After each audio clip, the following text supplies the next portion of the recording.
V D സതീശനും കൂട്ടരും ഒരിക്കലും പഠിക്കില്ല. നമ്മൾ എത്ര വ്ളോഗ് ചെയ്തിട്ടും ഒരു കാര്യവുമില്ല. ഓക്കെ, അപ്പോൾ നമ്മൾ ഇന്ന് ചർച്ച ചെയ്യുന്ന പ്രധാന കാര്യം ഒന്ന്, രാഹുൽ സ്വതന്ത്രനായി 90% മത്സരിക്കും. ഓക്കെ, അവിടെ നിന്ന് കിട്ടുന്ന അപ്ഡേറ്റ്, രാഹുലിൻ്റെ ഓഫീസിൽ നിന്ന് കിട്ടുന്ന അപ്ഡേറ്റ് ഞാൻ നിങ്ങൾക്ക് അറിയിച്ചു തരാം.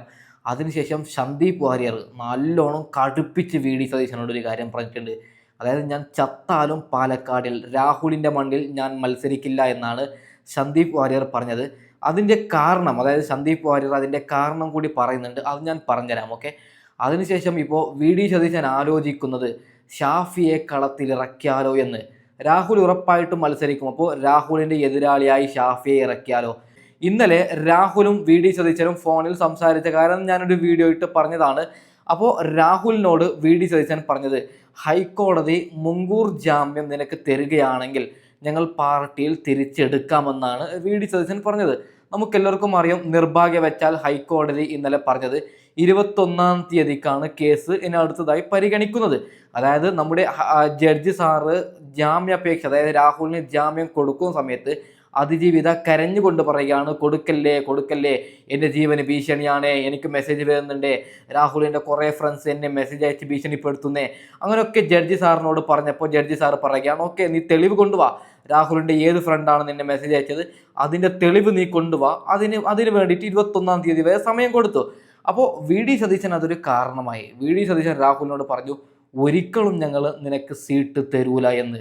നിങ്ങളൊരു കാര്യം മനസ്സിലാക്കണം. ഓക്കെ, അതായത് രാഹുലിന് വേണ്ടി ഒരു സൈഡിൽ ബി ജെ പി നല്ലോണം പണിയെടുക്കുന്നുണ്ട്. നമുക്ക് കിട്ടുന്ന റൂമർ അനുസരിച്ച് ബി ജെ പിയുടെ വിവിധ ഏജന്റുമാർ രാഹുൽ മാങ്കൂട്ടത്തിലുമായി ചർച്ച നടത്തുന്നു, നിരന്തരം ഫോണിലും ചർച്ച നടത്തുന്നു. അതായത് ഇങ്ങനെ നമ്മളെപ്പോലെ കണ്ടും ചർച്ച നടത്തുന്നു. എങ്ങനെയെങ്കിലും ബി ജെ പിയിലേക്ക് എത്തിക്കാൻ വലിയൊരു നീക്കമാണ് ബി ജെ പി നടത്തുന്നത്. അതായത് രാജീവ് ചന്ദ്രശേഖറിൻ്റെ ബുദ്ധിയാണ്. എന്തായാലും കേരളത്തിൽ ബി ജെ പി ഒരു മണ്ണാങ്കട്ടയില്ല, നമുക്കതറിയാം. അതേ കൂടിപ്പോയാൽ, നിയമസഭയിൽ കൂടിപ്പോയാൽ 1-2 സീറ്റ് കിട്ടും. തിരുവനന്തപുരത്ത് ഒരു സീറ്റ് കിട്ടിയാൽ കാസർഗോഡ് മഞ്ചേശ്വരത്താണ് അടുത്തൊരു സീറ്റ് കിട്ടാനുള്ള ചെറിയൊരു സാധ്യതയുള്ളത്. അപ്പോൾ അവർക്ക് എന്തായാലും ബി ജെ പിയുടെ എന്ത് മണ്ണാങ്കട്ട കാണിച്ചിട്ടും സീറ്റ് കിട്ടുന്നില്ല. അപ്പോൾ രാഹുലിനെ എങ്ങനെയെങ്കിലും പാർട്ടിയിൽ എത്തിച്ചു കഴിഞ്ഞാൽ ഉറപ്പായിട്ടും ഒരു കാര്യം ഞാൻ പറയുകയാണ്, രാഹുൽ പോവില്ല, അത് വേറെ കാര്യമാണ്, ഒരു എക്സാമ്പിളാണ്. പോയി കഴിഞ്ഞാൽ കുറഞ്ഞത് 10-20 സീറ്റെങ്കിലും ബി ജെ പി കിട്ടും, അത് ഉറപ്പാണ്. രാഹുലിന് അത്രയും അതായത് ജനങ്ങൾ രാഹുലിനെ 2 കൈ നീട്ടി സ്വീകരിച്ചു. അപ്പോൾ ഞാനൊരു കാര്യം പറയുകയാണ്, ഒരു സൈഡിൽ ബി ജെ പി നമ്മുടെ രാഹുലിന് വേണ്ടി പണിയെടുക്കുമ്പോൾ എന്തുകൊണ്ട് വി ഡി സതീശൻ ഇത് മനസ്സിലാക്കുന്നില്ല? എന്തിനു വേണം സി പി എം അടക്കം ചെറിയ രീതിയിൽ ചർച്ച നടത്തുന്നു, രാഹുലിനെ സി പി എമ്മിലേക്ക് എത്തിക്കാനടക്കം ചെറിയ രീതിയിൽ ചർച്ച നടത്തുന്നു എന്നാണ് നമുക്ക് കിട്ടുന്ന വിവരം എത്തിച്ചു തരുന്നത് സരീനുണ്ടല്ലോ, പി സരീന, അതായത് കോൺഗ്രസിൽ നിന്ന് മറ്റേ സി പി എമ്മിലേക്ക് പോയ സരീനിൻ്റെ ഓഫീസിൽ നിന്നാണ് നമുക്ക് കിട്ടുന്ന വിവരം. അതായത് സി പി എം അടക്കം രാഹുലിനെ എങ്ങനെയെങ്കിലും പാർട്ടിയിലെത്തിക്കാൻ ശ്രമിക്കുന്നു. പിന്നെ എന്തുകൊണ്ടാണ് വി ഡി സതീശൻ നിങ്ങൾ മിണ്ടാത്തത്? എന്തുകൊണ്ടാണ് വി ഡി സതീശൻ നിങ്ങൾ മൗനം പാലിക്കുന്നത്? നിങ്ങൾക്ക് ബുദ്ധി ഇല്ലാത്തതാണോ?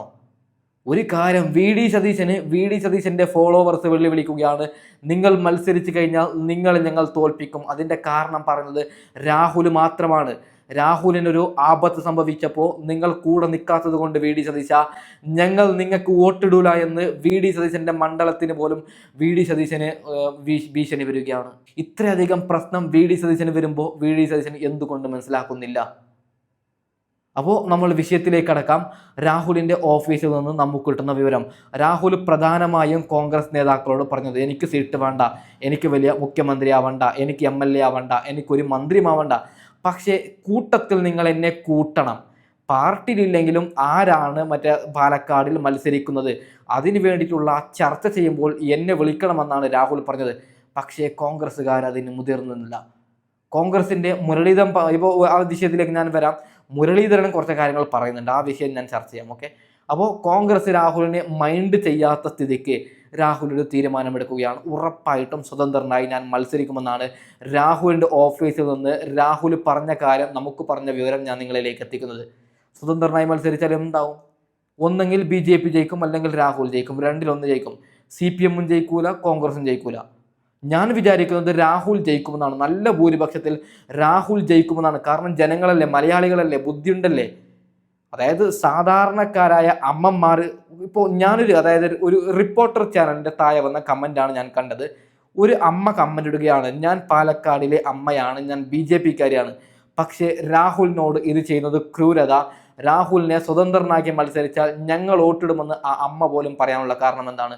അപ്പം ഞാൻ വിചാരിക്കുന്നത് രാഹുൽ സ്വതന്ത്രനായി മത്സരിച്ചാലും അവിടെ ജയിക്കാനുള്ള എല്ലാ സാധ്യതയുമുണ്ട്. അങ്ങനെ ജയിച്ചു കഴിഞ്ഞാൽ വി സതീശന് പുറത്തിറങ്ങി നടക്കാൻ പറ്റോ? പാലക്കാടുകാരോട് ഒരു കാര്യം പറയുകയാണ്, ഏകദേശം രാഹുൽ മത്സരിക്കും എന്നതിൽ ഉറപ്പായിട്ടുണ്ട് 90%. നിങ്ങൾ കാണിക്കണം, രാഹുലിന് വോട്ടിട്ട് രാഹുലിനെ നിങ്ങൾ വിജയിപ്പിച്ച് കാണിക്കണമെന്ന് ഞാൻ പറയുകയാണ്. ഓക്കെ, പിന്നെ പൊന്നു പ്രേക്ഷകരോടൊരു കാര്യം കൂടി പറയുകയാണ്, എല്ലായിടത്തും നിങ്ങൾ കമൻ്റ് ഇടണം. രാഹുലിന് വേണ്ടി ആരെങ്കിലും സംസാരിക്കുകയാണെങ്കിൽ, ഞാനെന്നല്ല, രാഹുൽ ഈശ്വർ എന്നല്ല, വേറെ യൂട്യൂബർമാർ ആര് സംസാരിക്കുകയാണെങ്കിലും ലൈക്ക് ചെയ്തും കമൻറ്റ് ചെയ്തും നിങ്ങളൊന്ന് സപ്പോർട്ട് ചെയ്യണം. കാരണം അതിൻ്റെ കമൻറ്റുകൾ കുറേ പാലക്കാടുകാരൊക്കെ നോക്കുന്നുണ്ട്. ഞങ്ങളിപ്പോൾ ഇതിൻ്റെ താഴെ അടക്കം പാലക്കാടുകാർ നോക്കും. രാഹുലിന് അനുകൂലമായി കമൻറ്റ് വരികയാണെങ്കിൽ നമ്മുടെ രാഹുൽ എങ്ങനെയെങ്കിലും വിജയിക്കാനുള്ള എല്ലാ സാധ്യതയുമുണ്ട്. ഓക്കെ, അപ്പോൾ വി സതീശന് ഒരു കാര്യം ഉറപ്പാവുകയാണ്, ഇപ്പോൾ പാലക്കാടിൽ രാഹുൽ സ്വതന്ത്രനായി മത്സരിച്ച് കഴിഞ്ഞാൽ കോൺഗ്രസിൻ്റെ സീറ്റ് പോവും. ഒന്നെങ്കിൽ BJP ജയിക്കും, അല്ലെങ്കിൽ രാഹുൽ ജയിക്കും. അതുകൊണ്ട് അവിടെ ഷാഫിയെ ഇറക്കിയാലോ എന്നാണ് ആദ്യം വി സതീശൻ പറഞ്ഞത്. പക്ഷേ ഷാഫി പറമ്പിൽ വി സതീശനോട് പറഞ്ഞത് എൻ്റെ പട്ടി മത്സരിക്കുമെന്നാണ്. എനിക്ക് വേണ്ട, ഞാൻ MP ആണെങ്കിൽ ഞാൻ രാജിവെച്ചോളാം, എനിക്ക് സീറ്റേ വേണ്ട, ഞാൻ കോൺഗ്രസ് നിന്ന് പിന്മാറാം. അങ്ങനെ അപ്പോൾ ഒരു കാര്യം പറയുകയാണ്, മീഡിയാസിന് മുമ്പിൽ ഒന്നും പറയില്ല, അവിടെ നടക്കുന്ന നോർമലായിട്ടുള്ള കാര്യങ്ങൾ നമ്മളിലേക്ക് എത്തുന്നുണ്ട്. നിങ്ങൾക്കറിയാൻ പറ്റും, ഞാനിപ്പോൾ ഏകദേശം 90-98K സബ്സ്ക്രൈബേഴ്സ് ഉണ്ട്. അപ്പോൾ നമുക്ക് വിവരം കിട്ടുന്നുണ്ട്. അതിൻ്റെ ഒരു നാക്ക് ഉണ്ട്, അതെങ്ങനെ ഞാൻ പറയില്ല, പറഞ്ഞു കഴിഞ്ഞാൽ പിന്നെ എനിക്ക് കിട്ടൂല. അപ്പോൾ അവിടെ നിന്ന് ഷാഫി പറമ്പിൽ പറഞ്ഞത്, ഞാൻ എൻ്റെ തല പോയാലും മത്സരിക്കില്ല, രാഹുലിനെതിരായിട്ട് മത്സരിക്കില്ല, നിയമസഭയിൽ എവിടെയും ഞാൻ മത്സരിക്കില്ല, ഞാനൊരു MP ആയി തന്നെ തുടരുമെന്നാണ്. അതിനുശേഷം രാഹുൽ ഗാന്ധി വി സതീശനെ തെറി വിളിച്ചു എന്നാണ്. നമുക്കെല്ലാവർക്കും അറിയാം, ഷാഫി പറമ്പിലിനെ വലിയൊരു മന്ത്രിയാക്കുന്നു, കോൺഗ്രസിൻ്റെ വലിയൊരു നേതാവ് കേന്ദ്രത്തിലാക്കാൻ പോവുകയാണ്. അതിനിപ്പോൾ വി സതീശന് MLA ആക്കിയാൽ നടക്കുന്ന കേസാണോ? രാഹുൽ ഗാന്ധി അടക്കം എതിർപ്പ് അറിയിച്ചു നമ്മുടെ ഷാഫി പറമ്പിലിനെ പാലക്കാടിൽ മത്സരിപ്പിക്കുന്നതിൽ. അതിനുശേഷം സന്ദീപ് വാര്യരാണ് വി സതീശൻ ചൂണ്ടിക്കാണിച്ചത്. സന്ദീപ് വാര്യർ മീഡിയാസിന് മുമ്പിൽ പറയുന്നു, അതായത് മീഡിയാസ് ഇപ്പോൾ റിപ്പോർട്ടറൊക്കെ ചോദിക്കുമ്പോൾ എന്തെങ്കിലും പറയണമല്ലോ. ഇപ്പം നമ്മളോട് പറയുന്നത് പോലെ റിപ്പോർട്ടറിനോട് പറയാൻ പറ്റോ? ഇല്ല, അവർ അതിന് വാർത്ത കൊടുക്കും, അവർ മറ്റേടുത്ത രീതിയിൽ വാർത്ത കൊടുക്കും, നമ്മൾ ഒരു നല്ല രീതിക്ക് വാർത്ത കൊടുക്കും. അപ്പോൾ ചാനലുകൾക്ക് മുമ്പിൽ നമ്മുടെ സന്ദീപ് വാര്യർ പറഞ്ഞത്, പാർട്ടി എവിടെ പറഞ്ഞാലും ഞാൻ മത്സരിക്കുമെന്നാണ്.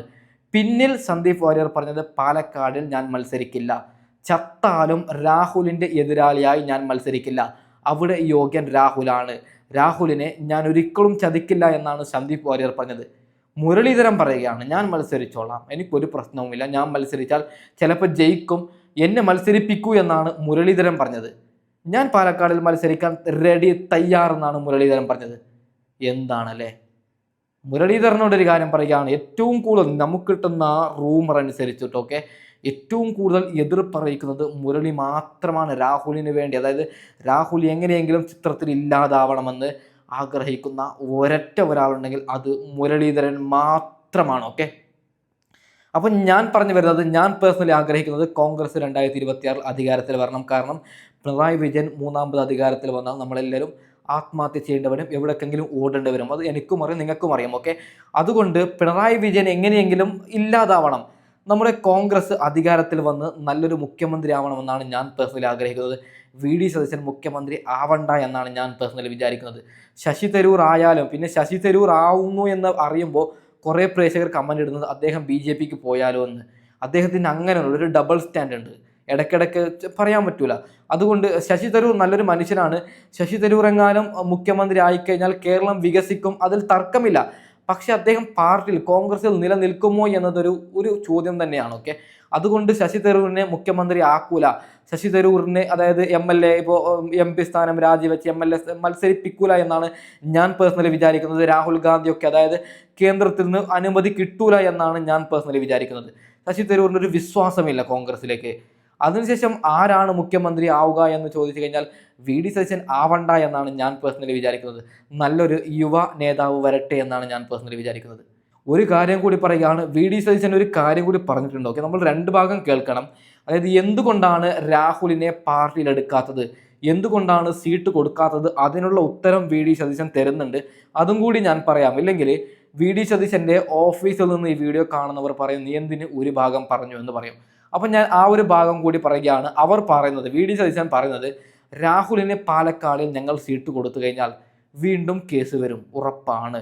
ഇപ്പോൾ 23-കാരി എന്ന് പറയുന്ന പെണ്ണില്ല, അങ്ങനെ 23-കാരി വരും, 22-കാരി വരും, 17-കാരി വരും, 9-കാരി വരും.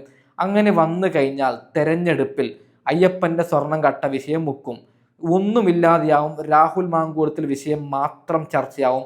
അങ്ങനെ ചർച്ചയായി കഴിഞ്ഞാൽ അത് കോൺഗ്രസിനെ ബാധിക്കുമെന്നാണ് VD സതീശൻ പറയുന്നത്.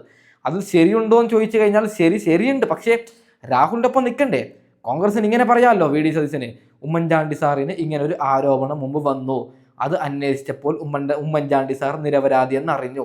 ഞങ്ങളുടെ പാർട്ടിയിൽ മുമ്പ് ഇങ്ങനൊരു അനുഭവം ഉണ്ടായ സ്ഥിതിക്ക് ഞങ്ങൾ രാഹുലിനൊപ്പം നിൽക്കുന്നു. കോടതി എന്ന് രാഹുൽ കുറ്റക്കാരനെന്ന് പറയുന്നു, അന്നേ ഞങ്ങൾ രാഹുലിനെ ഒഴിവാക്കും. അങ്ങനെ പറയാമല്ലോ, അതൊരു ഓപ്ഷൻ ഉണ്ട്. അതാണ് ഞാൻ പറഞ്ഞത്. അപ്പോൾ ഇവിടെ VD സതീശൻ പറഞ്ഞത് രാഹുലിന് സീറ്റ് കൊടുത്താൽ അത് പാർട്ടിക്ക് ബാധിക്കും, വീണ്ടും കേസ് വരും. കേസ് വന്നാൽ പിണറായി വിജയൻ നടത്തുന്ന വൃത്തികേട് ഞങ്ങൾക്ക് വിളിച്ച് പറയാൻ പറ്റാത്തൊരവസ്ഥ വരും. അതുകൊണ്ടാണ് രാഹുലിന് ഞങ്ങൾ സീറ്റ് കൊടുക്കാത്തത് എന്നാണ് ഇവിടെ നമ്മുടെ VD സതീശൻ പറയുന്നത്. ഓക്കെ, നമുക്ക് രണ്ട് സൈഡും ഒരുമാതിരി. പക്ഷേ രാഹുലിന് സീറ്റ് കൊടുക്കാത്തതിൽ എതിർപ്പ് തന്നെയാണ്. രാഹുലിനൊപ്പം ഒരാൾക്കൊരു ആപത്ത് സംഭവിക്കുമ്പോൾ, നമ്മൾ 10 പേരൊരു ഗ്രൂപ്പിലുണ്ടെങ്കിൽ ഒരാൾക്കൊരു ആപത്ത് സംഭവിക്കുമ്പോൾ നമ്മൾ 9 പേരും ഒപ്പം നിൽക്കണ്ടേ? എല്ലാവരും അതായത് നശിക്കുമ്പോൾ നശിച്ചു പോകട്ടെ എന്ന് പറയുന്നത് തെറ്റല്ലേ? മുരളീധരനോട് ഒരു കാര്യം കൂടി പറഞ്ഞിട്ട് ഞാൻ വൈൻഡപ്പ് ചെയ്യാം. ഓക്കെ, നമ്മുടെ രാഹുലിന് സീറ്റ് കൊടുക്കുന്നതിൽ ഏറ്റവും കൂടുതൽ കോൺഗ്രസിൽ എതിർപ്പ് കാണിക്കുന്നത് മുരളീധരനാണ്. VD സതീശനാണെങ്കിൽ പിന്നെയെങ്കിലും എന്നല്ല, അദ്ദേഹം എല്ലാവരുടെ അഭിപ്രായം കേട്ടിട്ട് മാധ്യമത്തിന് മുമ്പിൽ പറയുന്നത്. മുരളീധരൻ അവിടെ പറയുകയാണ്, ഇല്ല രാഹുലിന് സീറ്റ് കൊടുക്കരുത്, പാലക്കാടിൽ വേണമെങ്കിൽ ഞാൻ മത്സരിക്കാം. അതായത് സന്ദീപ് വാര്യറൊക്കെ ഞങ്ങൾ മത്സരിക്കുന്നില്ല എന്ന് പറയുമ്പോൾ ഞാൻ മത്സരിക്കാം, രാഹുലിനെ അടുപ്പിക്കരുത് എന്നാണ് മുരളീധരൻ പറയുന്നത്. മുരളീധരൻ തോക്കണമെന്ന് ഞാൻ പറയുകയാണ്. മുരളീധരൻ എവിടെ നിന്നാലും ആ ഒരു സീറ്റ് കോൺഗ്രസിന് വേണ്ട, അയാൾ തോക്കണം, അങ്ങനെയുള്ളവർ തോക്കണമെന്ന് ഞാൻ പറയുകയാണ്. അപ്പോൾ നമ്മുടെ രാഹുൽ മാങ്കൂട്ടത്തിൽ അപ്ഡേറ്റ് ചെയ്യാൻ എന്തെങ്കിലും കിട്ടുകയാണെങ്കിൽ ഞാൻ അടുത്ത വീഡിയോ ഇടാൻ വരാം. ഓക്കെ, തൽക്കാലം വൈൻഡപ്പ് ചെയ്യുന്നു. Okay, by.